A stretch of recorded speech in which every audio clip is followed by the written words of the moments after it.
Foiling is a really fun way to add shimmer and sparkle to your projects, and in today's video I'm going to share with you a super quick and easy tip to add foil with no heat and no machine at all.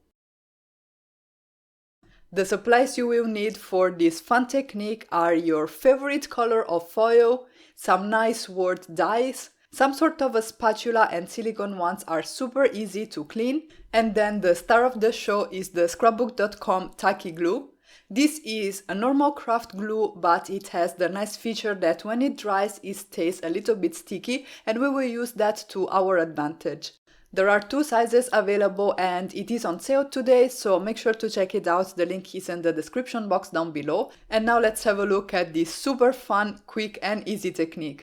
You're going to start with a sheet of watercolor cardstock or mixed media cardstock, something that holds up to moisture nicely, and then you're going to just add a couple of slithers of glue to one side.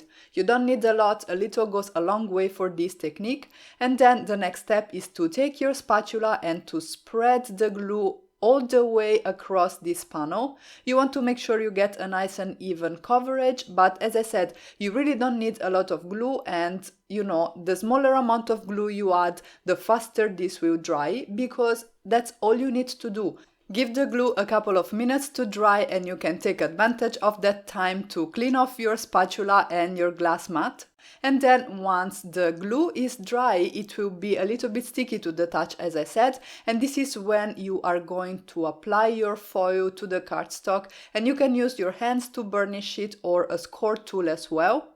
And now you have your lovely sheet of foiled cardstock and you can have all the fun you want with it. In this case, I'm going to die cut the words Merry Christmas using the word dies by scrapbook.com. And here's my lovely foiled sentiment. Super quick, super easy, and it didn't require any extra machines. I used this die cut sentiment on a Christmas card that I made a couple of weeks ago, and make sure you don't toss that leftover cardstock from your die cutting, because you can use it with smaller dies to create even more foiled accents for your card, like I did here with the heart and the stars, and I think the overall look is super cute. If you like this video, here's a couple of extra suggestions for you. There is more card making inspiration, because it's about time that we get started on those Christmas cards, so here's some ideas for you if you're interested. And as always, thank you all so much for stopping by and have a great day.